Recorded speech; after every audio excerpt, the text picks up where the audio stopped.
نحمدہ و نصلی علی رسول الکریم اعوذ باللہ من الشیطان الرجیم بسم اللہ الرحمن الرحیم ونظلم من افترى علی اللہ الکذب وهو يدعى علی الاسلام واللہ لا یہدی القوم الظالمین یریدون ان یطفئوا نور اللہ بافواہہم واللہ متم نورہ ولو کرہ الکافرون هو الذی ارسل رسولہ بالہدی ودین الحق لیظہرہ علی الدین کلہ ولو کرہ المشرکون۔ صدق اللہ العظیم۔ اسٹیج پر تشریف فرما نیشنل پریزیڈنٹ ایس آئی او عبد العزیز شافی صاحب، اسٹیٹ پریزیڈنٹ سلمان صاحب، ہمارے جماعت کے مقامی ذمہ دار واحد صاحب، ڈاکٹر شاداب صاحب، ڈاکٹر عبدالحسیب صاحب اور تمام ہی نوجوان ساتھیوں اور بھائیوں، چونکہ بہت اچھی گفتگو لبی شافی صاحب کی ہو گئی ہے تو اسی مناسبت سے میں چاہتا ہوں کہ تھوڑی سی تذکیری گفتگو کر دوں اسی عنوان کے آس پاس انشاءاللہ، پھر آپ حضرات سے استفادہ ہو زیادہ اچھا ہے، اس لیے میں مختصر کچھ باتیں شیئر کرنا چاہتا ہوں اور شروع وہیں سے کرتا ہوں جہاں سے تذکیر شروع ہوئی تھی۔ اور تذکیر میں آپ صلی اللہ علیہ وسلم کی جو تعریف توصیف تھی، جو کچھ ہم تعریف و توصیف کریں وہ بہت کم ہے، نبی اکرم صلی اللہ علیہ وسلم اس سے بہت زیادہ حقدار ہیں، اسی لیے آپ صلی اللہ علیہ وسلم کا نام اللہ نے جو ہے اپنے کتاب میں جو محفوظ کیا وہ خود تعریف کی کا اجمال اور تعریف کی جامعیت ہے۔ لیکن جہاں انہوں نے چھوڑا اپنی تذکیر میں کہ مسلمانوں کی جو محبت ہے نبی اکرم صلی اللہ علیہ وسلم سے، تو جب وہ کچھ دیکھتے ہیں تو بہت ہلکا اشارہ انہوں نے دیا کارٹونز کا، اور پھر وہ اپنی محبت کا اظہار اس کے ریئیکشن کے طور پر وہ کرتے ہیں۔ اب یہ ایشو بالکل فریش ہے، فرانس کے عنوان سے چل تو رہا ہے مستقل، لیکن ابھی فریش ہے۔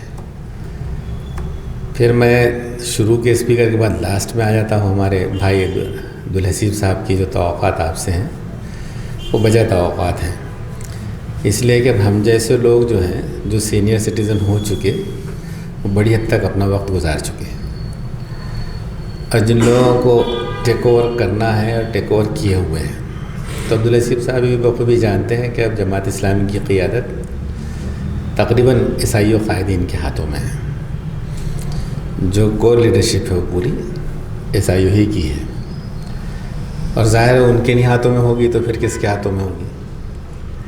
ایک باپ جو اپنی وراثت اپنے صلبی بیٹوں کے حوالے کرتا ہے تو فکری وراثت تو اس کے فکری وارثین کے ہاتھوں میں ہی آئے گی، اور وہ ہے الحمدللہ۔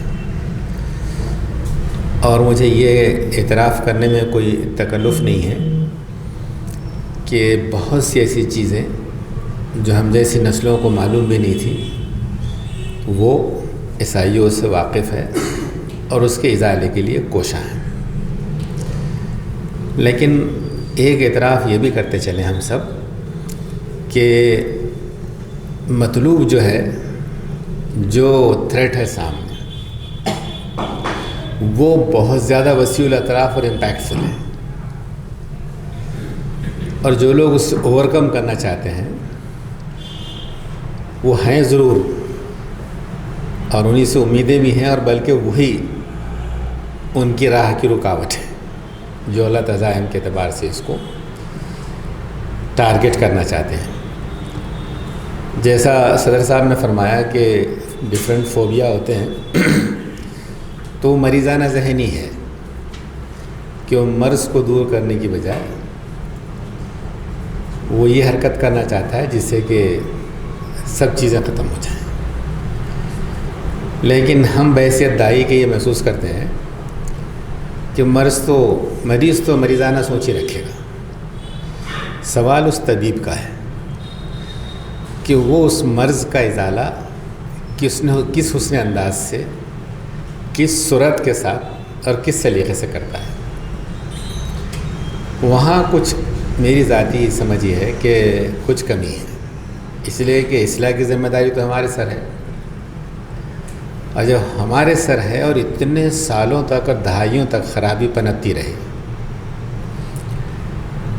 اور وہ جو ہے ایک مفروضہ جس کا آپ نے نبی صاحب جو ہے ماشاءاللہ وہ جس بیلٹ سے ہے کرناٹک یا کیرلا بارڈر سے، تو اب یہ بھی موقع نہیں ہے کہ ہم اس کی تفصیل میں جائیں، لیکن برصغیر تذکرہ آپ اگر بھارت کا مطالعہ کریں گے تو آپ کو یہ بات سمجھ میں آئے گی کہ سچویشن بہت ڈفرینٹ ہے ڈفرینٹ اسٹیٹس میں، اور وہ سچویشن اثر انداز ہوتی ہے۔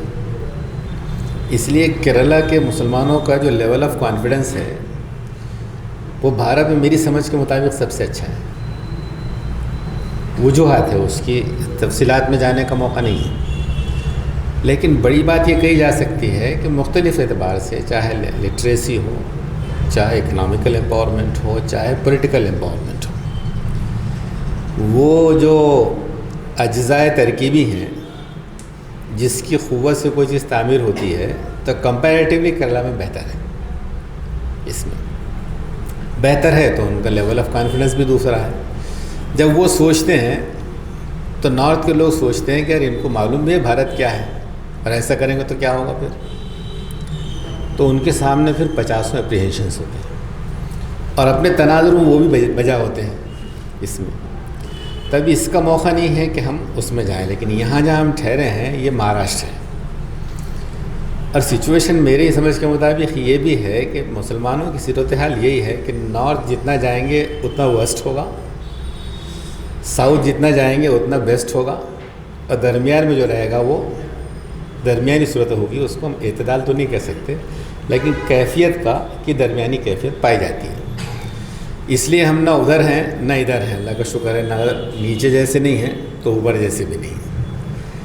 اس لیے آپ کے سامنے جو گزارشات رکھنی ہے تو وہ یہ ہے کہ دیکھیے ابھی بہت سی چیزیں ایسی ہیں جو ہمارے لٹریچر میں بھی نہیں آئی ہیں، اور خاص طور پہ مہاراشٹر میں بہت سے لوگوں کو سلمان صاحب سے یہ شکایت ہے کہ سوچتے ہیں تو ہمیشہ آؤٹ آف باکس سوچتے ہیں اس میں، لیکن اگر کچھ سمجھنا ہے تو باکس کے باہر دیکھنا پڑے گا کیا ہو رہا ہے۔ باکس میں رہتے رہتے اگر باکس ہی کے ہو جائیں تو وہ تو کنویں کے ہو جائیں گے۔ اب یہ تو ہوتا ہے کہ ہم اگر باہر نکلتے ہیں تو ہو سکتا ہے کوئی قدم لمٹ کے باہر بھی جائے، لیکن ہمارا مزاج کیا ہے دین کا؟ دین کا مزاج یہ ہے کہ آپ کھوٹے کے اطراف رہنا چاہتے ہیں وہیں رہیے، لیکن رسی کے لمٹ پر جائیں گے تو جتنا جائیں گے اتنے فاصلے آپ طے کریں گے۔ اور اسلام کے مزاج میں اگر غلبہ ہے تو وہ کھونٹے سے بندہ تو رہے گا، لیکن کھونٹے کے پاس نہیں رہے گا۔ جن کو پاس رہنا ہے وہ بھی رہیں گے۔ اس لیے ہم تبلیغ جماعت میں دیکھتے ہیں جب جماعت کی تشکیل ہوتی ہے تو اس میں کچھ لوگ جو ہے دعا کرنے کے لیے بیٹھتے ہیں، وہاں پر ایک ریگولر اسائنمنٹ ہوتا ہے، تو وہ بھی ہماری ضرورت ہے۔ لیکن کام تو سماج میں وہ گشت والی ٹیم کرتی ہے، اس میں تو کام ہوتا ہے۔ اب اس میں جو ہے نبی اکرم صلی اللہ علیہ وسلم نے اس پر خوشی کا اظہار کیا کہ اجتہادی کوششیں ہوتی رہیں، اور یہ اس کا حسن ہے کہ اگر وہ اچھی نکلی تو دگنا، سپوز غلط نکلی تب بھی گناہ نہیں ہے، تب بھی جو چیز رہے گی وہ اپریسیشن ہی رہے گا۔ تو یہ چیز جو یہاں پنپ رہی ہے اس سے توقعات ہیں کہ یہ چیزیں ہوں گی۔ اب میں اسی ایشو کو تھوڑا سا چھیڑ کر اپنی جگہ لے لیتا ہوں۔ جو صدر صاحب نے مختلف ایشوز کو ٹچ کیا ہے کہ بھارت میں بھی انٹرنیشنل تناظر سب کے سامنے ہے۔ بھارت کے تناظروں میں کچھ چیزیں انہوں نے کہی ہیں، اور ہم بھارت ہی کے تناظر میں فی الحال ایک دو چیزیں ریفر کر کے بیٹھ جانا چاہتے ہیں۔ تو یہاں یہ کنسرن پایا جاتا ہے کہ انڈین مسلمس جو ہیں ان کو دیش سے وہ ایسی محبت نہیں ہے، یا سماج سے ان کا وہ کنسرن نہیں ہے۔ اس کو انہوں نے کیونکہ وہ پوائنٹس پیش کر دیے اس لیے دہرانا یہ زیادتی ہوگی۔ انہوں نے وہ جو امریکن اسٹڈی کے اعتبار سے بات کہی کہ سوشل موبلٹی نہیں ہے۔ یہ بہت سی چیزیں جو ہے اگر وہ مرض ہے وہی علاج کو متعین کر دیتی ہے۔ ڈاکٹر صاحب جب پیتھولوجی کروا دیتے ہیں تو دوا تجویز کرنا آسان ہو جاتا ہے، اس لیے یہ جو بات کہی گئی کہ سب نیشنل کنسرن، ہم اس کو یہاں سے تھوڑا سا اپنا ہی جائزہ لیتے ہیں. ہمارے لٹریچر سے اور ہمارے سوچ سے اور ہمارے اپروچ سے ایسا میرا ماننا ہے کہ یہ پرابلم ہے. جو لوگ پاکستان کے جیتنے پر تالیاں بجاتے ہیں کھلے عام، اس کی مذمت ہوتی ہے، ہونی چاہیے. جو نہیں بجاتے ان کے دل میں کیا ہوتا ہے آپ خود سوچ سکتے ہیں. اب سوال یہ ہے کہ اللہ کے رسول صلی اللہ علیہ وسلم کی سیرت سے جو ہم استفادہ کرنا چاہتے ہیں، تو جس شخص کو ہم ریفر کر رہے ہیں، میرے نزدیک اللہ کے رسول کا سب سے بڑا معجزہ اور زندہ معجزہ وہ یہ ہے کہ اب جو پریزنٹ سرکمسٹانسز ہیں اس کے تھریٹس کیا ہیں اور اس سے اوور کم کر کے ہم اس خیر کو کیسے عام کر سکتے ہیں جس کے لیے ہم کو مبعوث کیا گیا. وہ شخص جو 13 سال تک نبی کی حضرت سے دعوت پیش کرتا رہا لیکن مجبور کر دیا گیا کہ اس کو مکہ چھوڑنا پڑا. احادیث میں یہ بات آتی ہے روایات میں کہ اللہ کے رسول نے مکہ چھوڑتے وقت کعبۃ اللہ کی زیارت کی اور کعبۃ اللہ کو دیکھتے ہوئے آپ سمجھ بات جو احساس رکھا یہ تھا کہ مجھے تو بہت عزیز ہے، مجھے بہت محبت ہے، تو اس سے بڑھ کر کوئی مقام نہیں. سب سے زیادہ قابل احترام کوئی جگہ ہے تو یہ تیری خوشبو سے بہتر کوئی خوشبو نہیں ہے. لیکن کیا کروں، تیرے لوگ مجھے یہاں رہنے نہیں دیتے، وہ مجھے یہاں رہنے نہیں دیتے. آ جائے گی انشاءاللہ، روشنی بھی شاید ضرورت نہ پڑے. خیر، تو میں جاری رکھتا ہوں کہ آپ صلی اللہ علیہ وسلم نے فرمایا کہ میں کیا کروں، تیرے لوگ رہنے نہیں دیتے. اور آپ صلی اللہ علیہ وسلم کی آپ کیفیت کا اندازہ کیجئے کہ کیسے نکلے ہیں، کتنا چھپ چھپا کر نکلے ہیں، کتنا اسٹریٹجیکل نکلے ہیں. لیکن خلاصہ یہ ہے کہ یہ اسٹرینتھ نہیں ہے کہ اپنے مقام پر سروائیو کر لے جائیں، لیکن فکر کی اسٹرینتھ اتنی ہے کہ آپ صلی اللہ علیہ وسلم نے اہل مدینہ کو جو خواب دکھائے اور وہ خوابوں کی تعبیر بعد میں ثابت کی، تو یہ کہا کہ بلکہ آپ تو واقف اہل مکہ سے بھی کہا کہ لوگوں ہم جس ویژن کے ساتھ آئے ہیں اس ویژن میں عرب پر حکمرانی اور عجم کی بات گزاری ہے.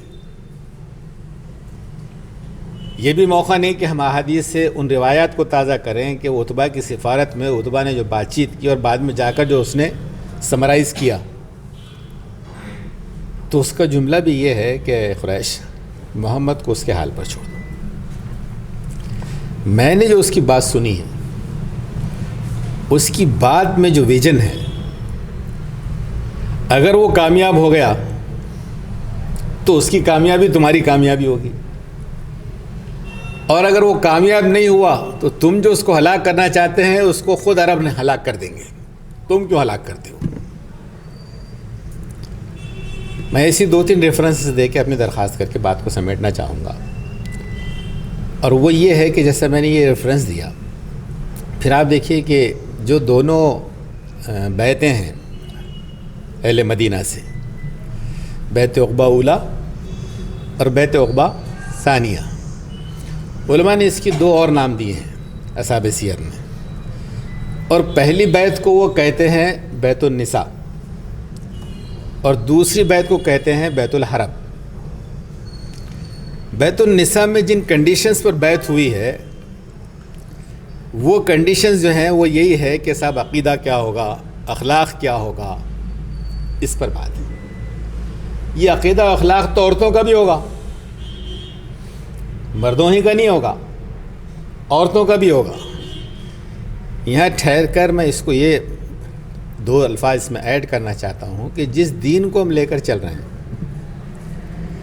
اس دین کا ویژن اگر وہ بیت النساء تک محدود رہے گا اس سے اسٹرینتھ نہیں آئے گی. جس چیز کو بیت الحرب کہا گیا، میں اس میں بھی اور تفصیل میں نہیں جا رہا ہوں، لیکن متعلق ریلیونس کی ایک روایت کوٹ کر رہا ہوں. جب وہ دوسری بیعت میں تقریباً بات ہو گئی تو ایک انصاری اور کھڑے ہوئے. انہوں نے کہا کہ محمد صلی اللہ علیہ وسلم آپ جانتے ہیں کہ ہمارے معاہدے یہود سے ہیں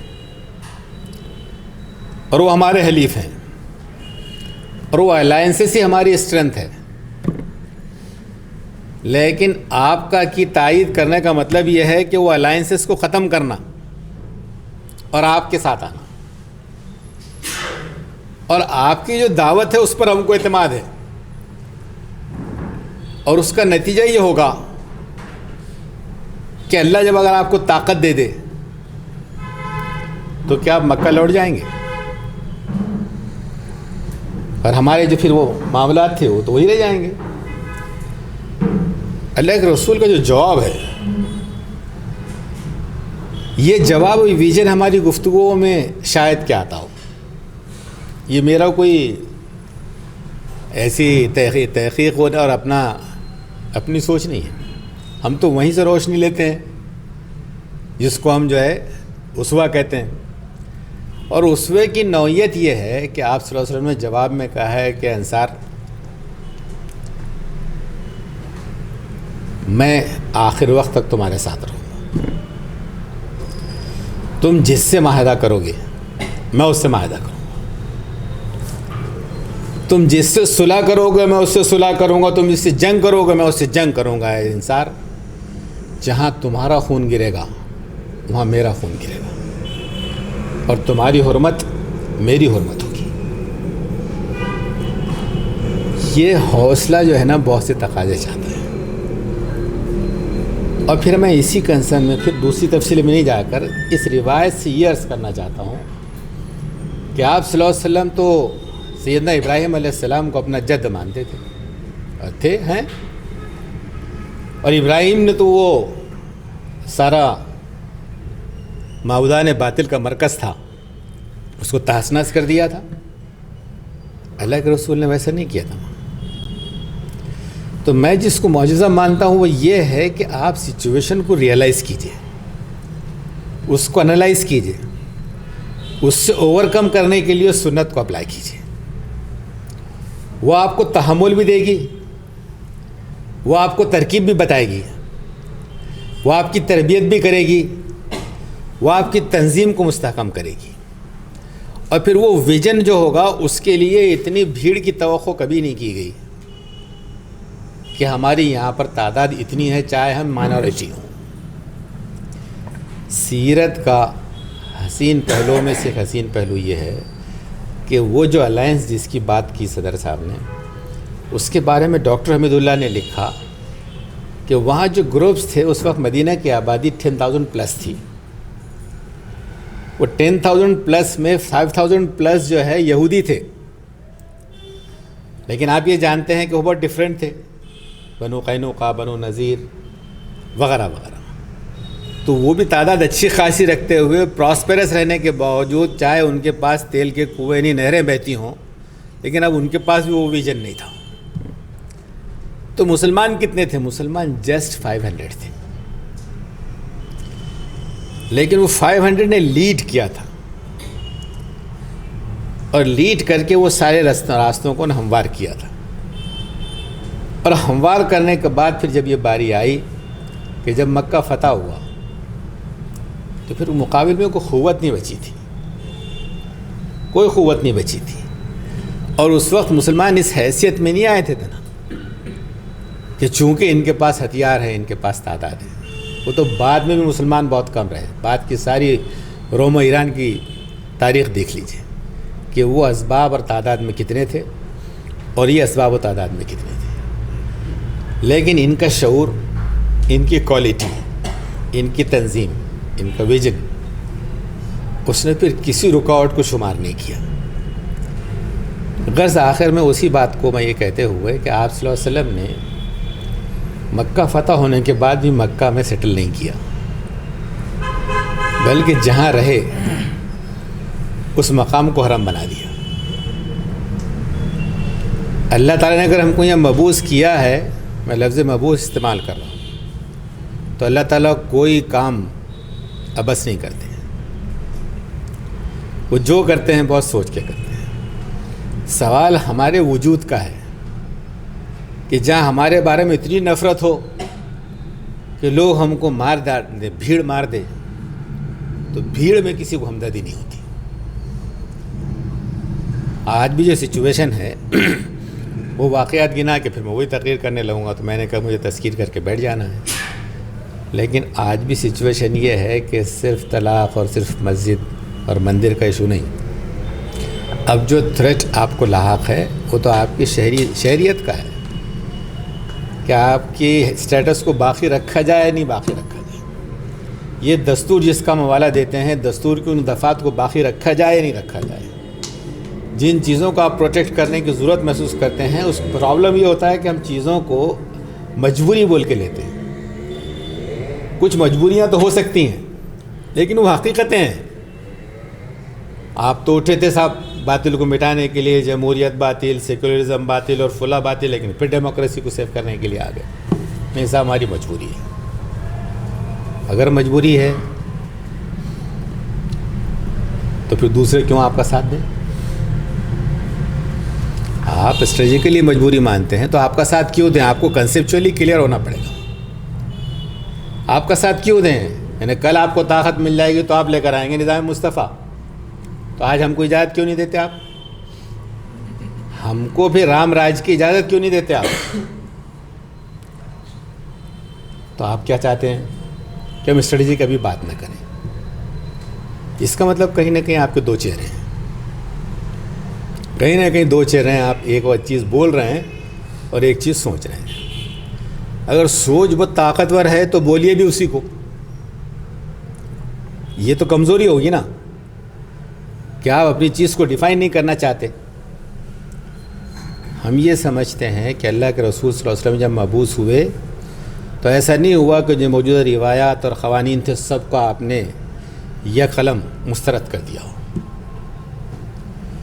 جو چیز تبدیلی کی تھی وہ تبدیل کی جائے گی اور دلیل سے تبدیل کی جائے گی، کنونسنگ تبدیل کی جائے گی،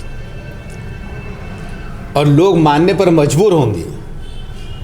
اور جو ہٹ دھرم ہوں گے وہ کنارے ہو جائیں گے، کنارے کر دیے جائیں گے، اس لیے کہ فطرت اس کو تسلیم کر رہی ہوگی. یہ اور بات ہے کہ اسلام کی وسعت کے اسلام پھر یہ کہے کہ وہ ابو سفیان جو اس کی رکاوٹ کا سرخیل تھا اس کو بھی مس نہیں کرنا چاہتے.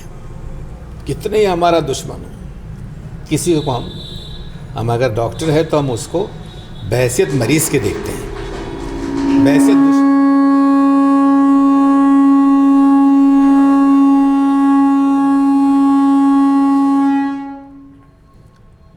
دشمن کے ہم نہیں دیکھتے.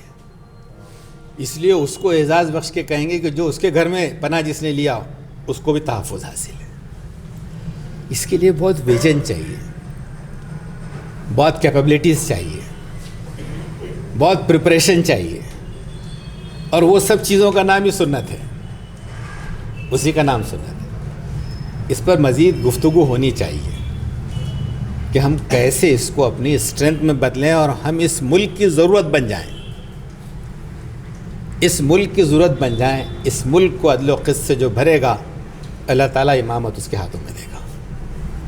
اس کو اپنی کائنات اس دنیا کو چلانا ہے. چلانے کے لیے دعویٰ ابا میں تمہارا بیٹا یہ نہیں چلے گا. ابا دیکھتے کون سے بیٹے میں صلاحیت ہے. کمزور بیٹے کے واسطے کچھ وسائل کر دیتے مگر اس کے ہاتھ میں جو ہے کاروبار نہیں دیتے، تو اللہ تعالیٰ دے دیں گے کیا؟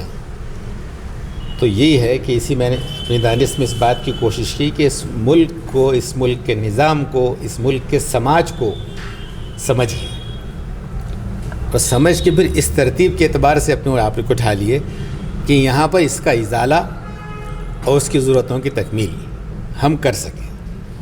یہ چیز ہوگی تو ہماری تصویر بدلے گی، ورنہ آپ کتنے بھی احتجاج کیجئے کرش کر دیے جائیں گے اور آپ سے لوگوں کو ہمدردی نہیں ہوگی. لوگ کہیں گے یہ کیا بات ہے یار، ٹھیک ہے بنایا، اب دلیل سے بات کرو نا، ڈائلاگ کرو، سمجھاؤ اس کو. اللہ کے رسول صلی اللہ علیہ وسلم کی سنت کو انٹرپریٹ کرنے میں بہت سی پرابلم ہے. وہ کامن سینس ہے. ایک آدمی نے کیا غلطی، مار ڈالتے اس کو، ہے سوال یہ ہے کہ اس سے پہلے اور اس کے بعد میں آپ نے کیا کیا اور کس طریقے سے چیزیں کنکلوڈ ہوں گی. سمجھے بغیر یہ کہیں کہ ہم نے حب نبی کا تقاضا پورا کر دیا تو ہو سکتا ہے آپ جنت میں جائیں، لیکن آپ کے ایکٹ کی وجہ سے کتنے مسلمان زد میں آئیں گے اور کتنوں پر کیا بیتے گی. اس لیے قرآن یہ کہتا ہے کہ الفتنہ تو اشد من القتل، فتنہ جو ہے قتل سے بڑھ کر ہے. خلاصہ یہ کہ چٹھی بیاہ کی بات پہلے ہی ہونا چاہیے تھا ختم. تو اسی درخواست کے ساتھ کہ چیزوں کو اس کے ریلیونٹ تناظر میں دیکھیے اور پھر اس کو ریلیٹ کیجیے اور ریلیٹ کر کے اپنی حیثیت سے زیادہ اسلام کی معقولیت کو سمجھائیے تاکہ لوگ اس کے خلاف آوازیں اٹھانے لگے تو پھر لوگ خود ان سے آگے بڑھ کر کہیں گے کیوں بکواس کرتے. تو اللہ تعالیٰ سے دعا ہے کہ ہم کو چیزوں کو صحیح تناظر میں سمجھنے برتنے کی توفیق عطا فرمائے. وآخر دعوانا الحمدللہ رب العالمین.